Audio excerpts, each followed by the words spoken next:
Knock, knock. Who's there? G. G who? Gmail. Oh, look at you.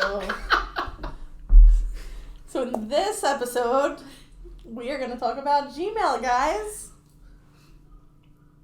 Yes. No, nothing? Yeah. Nothing? Yeah, sure.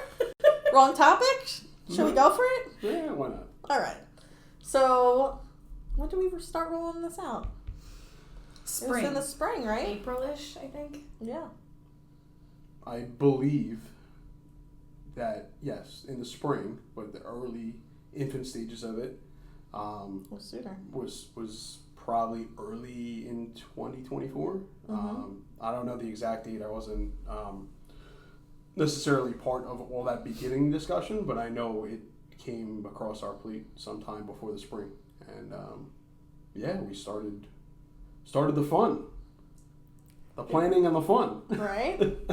And it's so amazing. So, like I asked, when was it starting to be rolled out? Because there's so many different dates of times that we all got together to just plan for it. I wasn't part of, clearly, the IT end of it, but instructionally, I was part of that planning process. So we're going to, in this episode, we're really going to focus on what it actually takes from the back end to do that, some of that transitional work.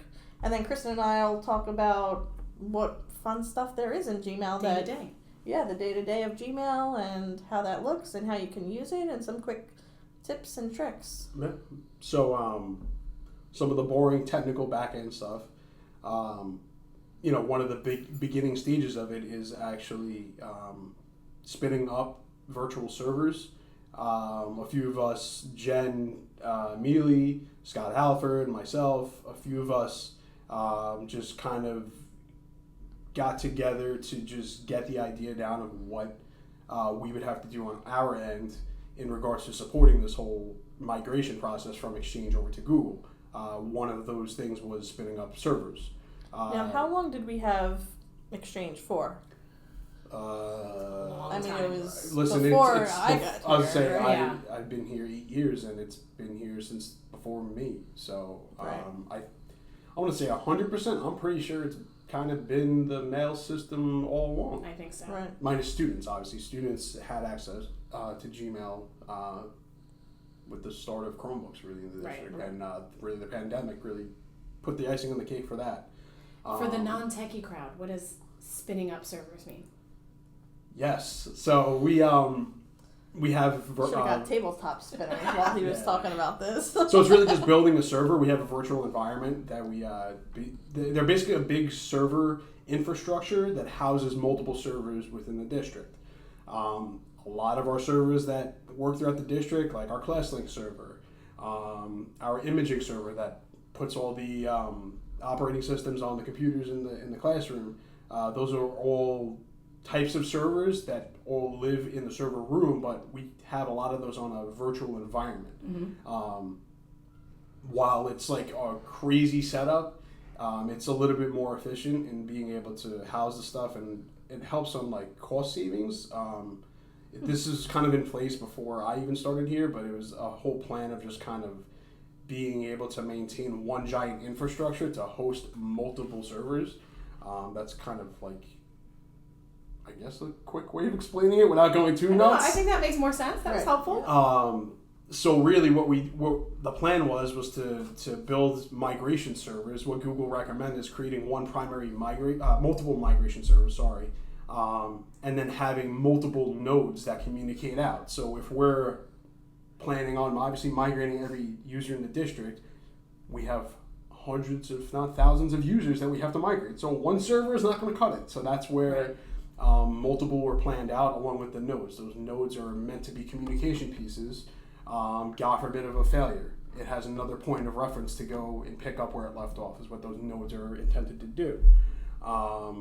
So really that was the very early stages of like, hey, this is what we need to do. Scott spent a ton of time building all those out, making sure all the tools were up to date, everything was structured out.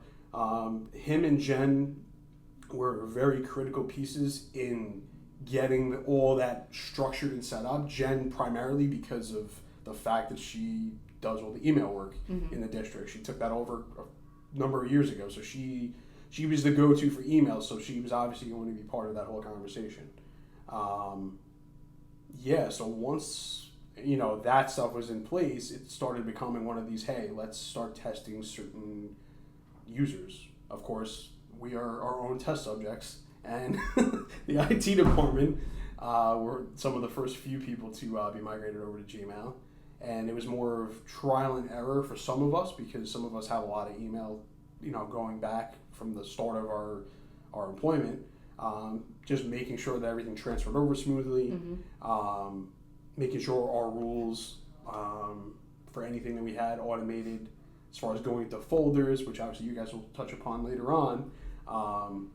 But a lot of just calendar stuff, making sure the end user experience is not negatively impacted by this migration, and making sure that we're doing it in the right way, we're rolling everything out kind of like building by building or department by department.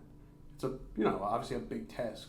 I think we did a pretty damn good job of that too, considering the task and the timeline during the school year. Other things that came along with the process, mentioning the whole contacts and calendars, with us migrating users over. Some of our users were still on Exchange while others were migrated over to Gmail. So with that, when I'll use Central Office as an example, if somebody's sending out a calendar invite for a meeting that was on Gmail to a user that was still on Exchange, they couldn't necessarily see their calendars in real time anymore. For availability purposes. For availability purposes, correct. So if you're trying to schedule, 3 building principals together in a meeting, and only one was on Gmail, the 2 are still on Exchange, that was... Yes, it was tricky. Right. There was even a point where you could search for someone's name, when you were just addressing an email, and it wouldn't pop up because you were in Gmail, they were on the other one. Correct. So we had to get very creative with both scenarios. So anybody that was on Exchange still, the old email, if somebody from Gmail was trying to contact them, we had a separate contact group for them that had to be, it was more of informing users of this, and it was a learning curve, and it was only temporary. We had to run a bunch of scripts on the back end to create those new contact names for them to be in communication with them. So that was very interesting. And it was, again, more user education at that point once we got the premise of that down. That's why for a little bit of time, people were getting bounce backs. They're like, what's going on? Why isn't this working? It was working. It was a new step that we had to throw into the mix while living in both environments.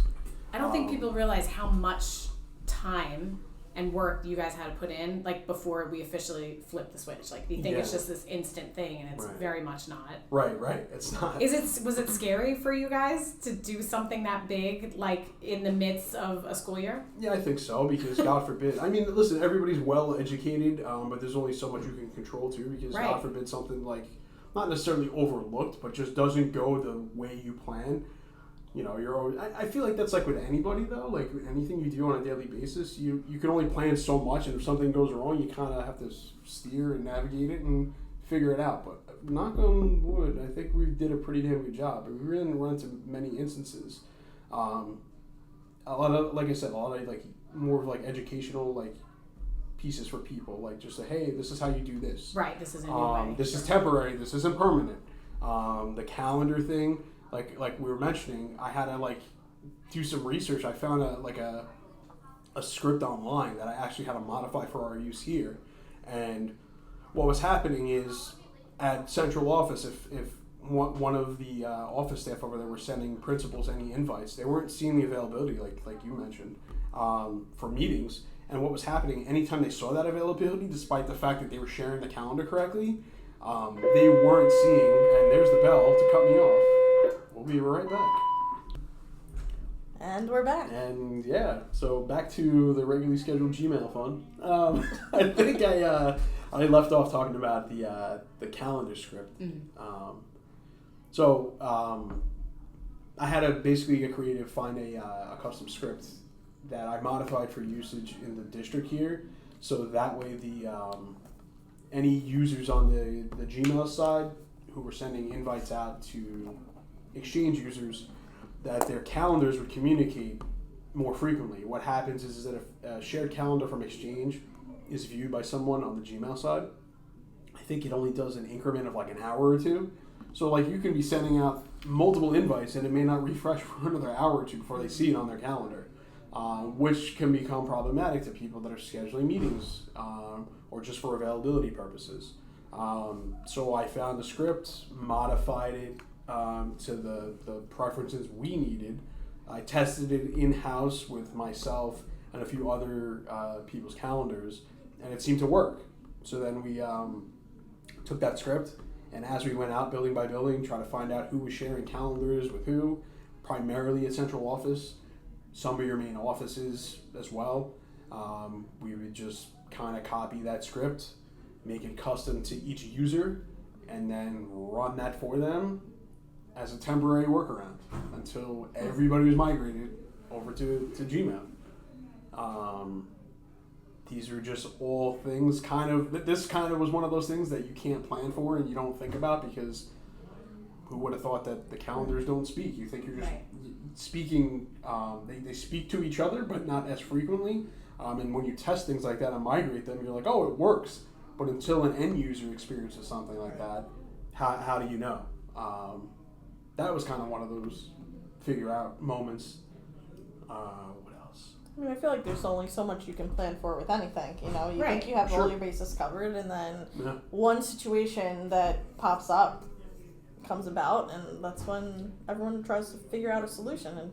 And I feel like the department's just solution based. You know, we do a lot of preventative stuff so that things don't happen, or we try not to happen, and then some of it has to be reactionary, right? And that's just one of the reactionary. In it, you don't really know what's going to happen. I have to say, on the user side, I thought it went really smooth. Like, there really wasn't a lot of hiccups. And I mean, I use calendars and appointments and all those things, and I didn't really have any issues. So, thanks. Yeah, of course. Yeah, and I think for the teacher who's teaching, 5-6 periods a day or whatever the case may be, is they're just checking their mail. It's not so much calendar integration. I feel like that's more like teacher on special assignment, administrator, clericals, all of those roles use calendars heavy. But if you're just strictly using Gmail, all you needed to worry about was, making sure your mail was there, how to write an email, changing your theme, maybe. Yeah, that's something I did. Did you experience, were people excited or not excited about it? You were either in one of the two camps. You loved it or you hated it. Yeah, we had two different bunches, exactly. Yeah. And, why are we doing this now was a question and stuff like that. You gotta just do it at some point, I think. Right. The time is debatable of when to do it, but, it got done. Right. And I found that's all that matters. People there was like the group of people that loved it because they used Gmail in their personal life, and so they were familiar with it. Right. And then there was the camp of people who just don't want anything to change, and anything new is scary, right? Yeah. So that was hard. See, I was personally, I'll let the cat out of the bag now, I was at first very excited because I was like, oh, I use Gmail in my personal life. What could be different, And there's not much that's different, but now I have yet another Gmail account where I used to keep like Outlook in a separate app on my phone, and then I had all my Gmail, and I didn't have to like worry about which one I'm toggling between. So it's just an extra like, hey, just be mindful of what account you're actually using. And actually, now that you say that, one of the first tips I gave all the teachers when I talked to them about it was to change your theme, and make it something very different than the theme or that you your have account for your picture, account picture, just something to really signify which account you're in at which time. Yeah. So one thing I just want to like touch on from like our end, obviously you guys can speak to the user end and things like that too, and like tips and tricks as well. But one thing that like I feel like that came up with like, well, why make the move? Like why? Yeah. From our side of things, I feel, and this is just, we had a lot of email like, I don't want to say they're viruses, but there's basically like a lot of spam, a lot of phishing attempts with the Exchange environment, and you're going to have that no matter what in technology. There's no flawless platform, but Google has worked in such a way where between that and we implemented like Zix, which is like a secure email platform to encrypt some of that those emails further, along with KnowBe4 for the phishing hooks.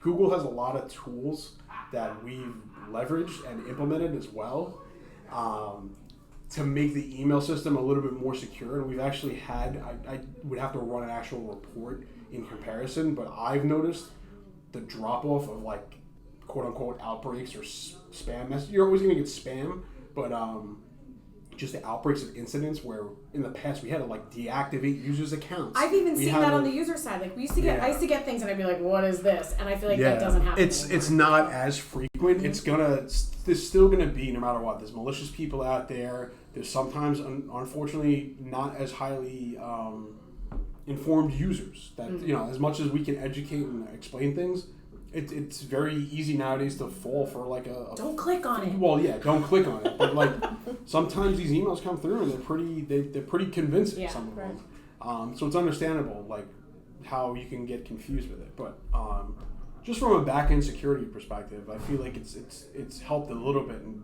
mitigate situations where in the past it was like multiple times a week, where it's like now it's like decreased tremendously. So. On those same lines, there's that taskbar on the side, that sidebar. Yeah. That kind of has like your calendar integrations.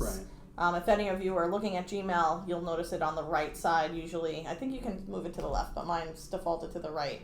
And you have like these little icons, and one of them is the phishing hook. It's towards the end. Yep. And that's for any phishing attempts. So someone can select the email and then click that hook, and it can be reported to the IT department to take a look at. Yeah, absolutely. You just taught me something about that toolbar that I didn't realize was Power Thesaurus. Yeah, never even knew it was there. It's there. So some of some requests that come through are for different tools, and one of the requests had to do with using a thesaurus in conjunction with Gmail. And so in working with Kevin, he was able to find this and then push it out. So anyone who's looking for a thesaurus while running emails, now you have it. It's there. I love a good thesaurus. Yeah. Especially when you get stuck on like a word, like what's a good word to use in this, Sometimes I feel like I use the same word too many times. You gotta change it up. Yeah. Change it up, right? Yeah. Yeah, so in working and talking about that toolbar too, I think from the user standpoint, one of the best parts is when you're writing an email and you do need to look at your calendar, you can just click that little quick link over there and it pops it up. I'm a frequent user of Google Keep as well, so Google Keep is on there too. So I think instead of having a million tabs open, and of course we're only working off of one screen, especially in the classrooms, you have one screen. This is really beneficial to toggle between two things and multi-purpose. Yeah, I remember in Outlook, it was like it was exactly that, a toggle to go back and forth between the calendar and the email. And I remember flipping back and forth like all the time. I used to duplicate the page and then go to calendar, and it's cumbersome. Yeah, so this is nicer. I think so. I use it all the time. One thing I do want to start using, and it's on that taskbar, is the tasks. Because I always put my to-do list in Keep, but I think I want to transition and start using tasks, because that's what it's really... Actually, I utilized it this summer. A lot of my summer work, my summer maintenance, things that I had to work on, I actually utilized it. And you can create subtasks of a specific task too, so that helps. So you can check off if you have multiple steps in the process. And are there you can put a due date, right? You can, and I actually I have a recurring report I have to do on the first of the month, or actually every 6 months, and so I have it in, and it just pops up all the time. That's the reminders 2 times a year to do it. Yeah. So for example, report cards. If you know the window for report cards and you wanted to plan Progress that out, reports. you put that in as a task, and then it'll automatically, if you're using that digital calendar for Google Calendar, you can put that in. I don't think a lot of teachers use their calendar, but I feel like they should. I think there's a lot of helpful ways that you could probably incorporate that into classroom use. Yeah, just give us a call. Yeah. Call me, beat me if you want to reach me. Throwing it back there. That's what I just broke Kevin. He's hiding. He's covering his eyes. That's the one disadvantage of not having the video on, because you can't see all of our facial expressions. Maybe it's for a reason. So that's one thing that I find useful in Gmail. The other thing, we were actually talking about this a little bit before. I mentioned nudges to Kristen. I never heard of nudges. Maybe because people respond to you and not to me. I don't know. Maybe we just figured that out. Damn. But so I've realized that in Gmail, if I'm writing to, individuals and it's been a couple of days, and if they're not responding, it'll come back up to my inbox and it'll say, nudge, it's been 3 days or it's been 5 days. Do you want to follow up? This is extremely useful to me because if juggling all the different buildings, you can't remember every single little thing. So I might have sent the initial email, and we know everyone's busy too. So that nudge just gives me a little reminder like, hey, do you want to follow up with this person? So I can either click the email and follow up right then and there, or I can dismiss the nudge and say, you know what? That didn't actually even need a response. Or maybe they called me instead of writing back to me. So I could dismiss that nudge and it'll go away. Huh. I'm going to have to look into that. That's probably good for like student teaching things for you. Yeah, because I have like a whole spreadsheet so I remember to check on things. So that would be fun. Yeah. Something I love in Gmail are the labels. Not many people know this about me, but I prefer to have no scroll in my inbox. Oh, look at that. It's like my goal every day is to so have you just no need scroll. a one page, no scroll. So I have a lot of labels on the side, and the only things that stay in my inbox are things that need my attention, and everything else gets swept out to a category. So labels are just that. They're like a folder or a category in which you can still keep the email, but it's not in your inbox, and then you're not scrolling for days through 30 emails to find the thing that you needed your attention. So I have one for each building. I have one for each administrator. So yeah. Kristen's going to have to organize my life at some point. I'm a little hyper organized, at times. No, I could use that. I could use that in my life. I'm organized, but not that organized. I'm like a little bit organized chaos, maybe. A little bit. Organized chaos. I have some labels in there, but, I don't have one for each building, though. I have, obviously everybody's different, but I literally, anybody that I frequently interact with, like both of you guys have now, like their own folders that labels. Look at us. So I have rules, so if you guys email, it goes right there, but I've kind of like itemized out everybody in the IT department because like it's just too much to keep up with, and then if it's necessary, like sometimes principals will email me, or their secretaries or whatever, if there's like a report that needs to be run to check on an activity of something, if they're not calling me and they're emailing me, at least it's separated out from my inbox. I like labels. So do you then use filters to automatically send it to your labels, or do you manually move it in? So I've gotten nutty where every single thing now I've like, in a way, if I have a folder for somebody, a label, I keep saying folder, label, I have it automated. So if an email is sent from this person, it goes to their label. Ooh. Yeah. The only time I use a filter is for pay stubs. Because I don't need to look at that per se, but I do want to have access to it. So I have a pay stub folder, and then I set up the filter based on the subject of the email, and it just skips my inbox, and it goes right to my pay stub folder. Nice. Yeah. The one filter that I do have, Kevin actually helped me create, and that's for any of the 1-to-1 plus tickets that are labeled under me. I was just literally going nuts in my inbox that I couldn't even find my normal emails. Yeah. And I was like, well, even teachers can use that, because anytime you put in a request, a 1-to-1 plus request, you get the confirmation that you sent it. Then you get like another email one if something happened on There's it. also email correspondence between the technician and then when it's closed, you get another one. So one ticket results in like 4 or 5 emails. Exactly. So you could always do that as a teacher too, set up a filter for that. Yeah. Let's see what else is cool. Templates. Ooh. So I'm gonna have Kristen speak about this. I definitely need to use this. I love templates. I have not used it yet, but I know she has. So super easy to set up. You just start a new email and you type whatever it is that you would type. For example, I use it when I work with student teachers and student observers. So I have one that's called like Welcome Student Observer, and the email says, congratulations, your paperwork is all complete. And I left blanks in certain spots to add information like you are approved for X number of hours. You'll be placed with the following teacher, right? And please contact them to set up your schedule. And then once you have that email open, there's the 3 dots on the bottom right, and there's an option there that says Save as Template, or you go to Templates and then it says Save as Template. So anytime I have that situation come up, now I don't have to type that email 400 times. I just start a new email, I go to Templates, and then they're all listed right there. So I have like 4 or 5 templates that I use all the time. Perfect. I need to use this for the actual TechNest courses, because I usually Yes. send out like an introduction Yes. and then a confirmation. Hey, you've registered. Here's the information. And then once they've completed the course, then it's a, hey, thanks for taking the class, and here's the information that you need for your PDP and CTL. Exactly, credits. right. So you set it all up, the framework of it, and then you have it whenever you need it. I share, for student teachers, they get set up with Google accounts, and so I have all the information as far as like how they log in and how they first access it, and that's all in a template too, so I don't have to type it every single time. Yeah. So super time saver, which is awesome. Give it a try. You gotta try it. I do have to try it. Yeah. That'll be my challenge for the week. Okay. Nice. Yeah. Challenge accepted. Right? I'll let you know when I completed it. And then she'll follow up next week. Did you do it? Where are you? I'm gonna ask. I will Victoria, ask. where are you? She'll nudge you. She'll nudge me. Yeah, there you go. And then the last thing that I thought was really fun are the different stars that we have. So in Google Drive, you have a starred section. And I always tell teachers, important files that you always have to revisit.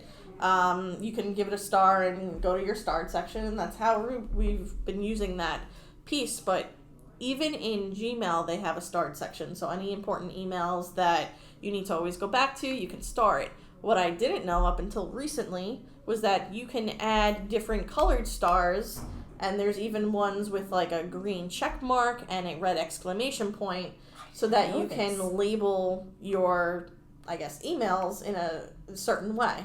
So for example, maybe you're getting parent correspondence from period 1, you can put that in as like an orange star, or emails that you have to get back to, you can kind of color code it that way. And that's all within your settings. I think it's under the general tab. So you go to settings, general tab, and then scroll down and you'll see that starred section.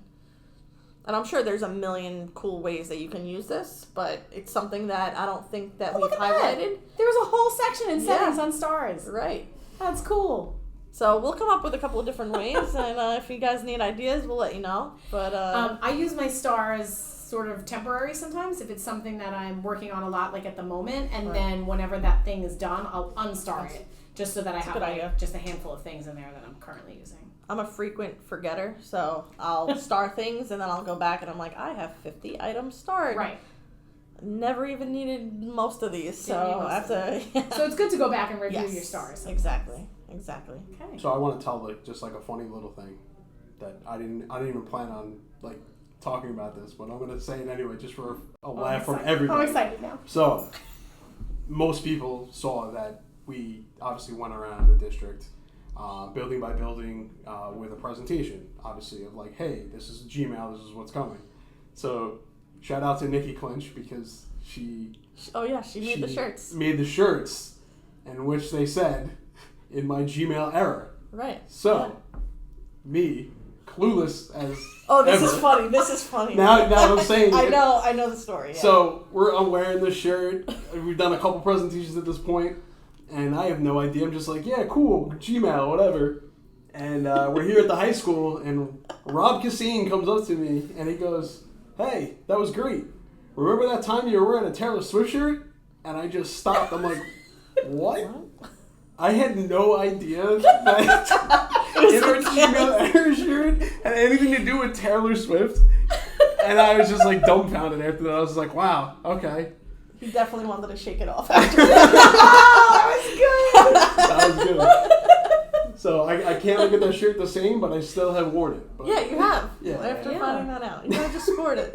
And nobody clued you in. Nobody told you. No, nobody even. I said the idea, and everyone's like, "Yeah, that's great," but I didn't realize that no one actually got the idea of where it came from.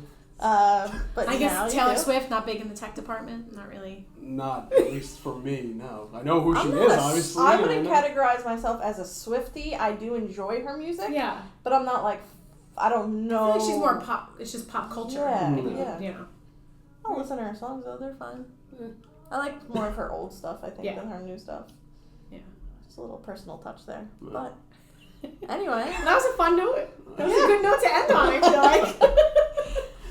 Thank you for joining us for this episode. Hopefully you got some laughs in. And we'll look forward to your responses in the discussion thread. Yeah. I look forward to your homework. Yeah. Oh, God. I have to put that in a task, guys. See you soon. Bye.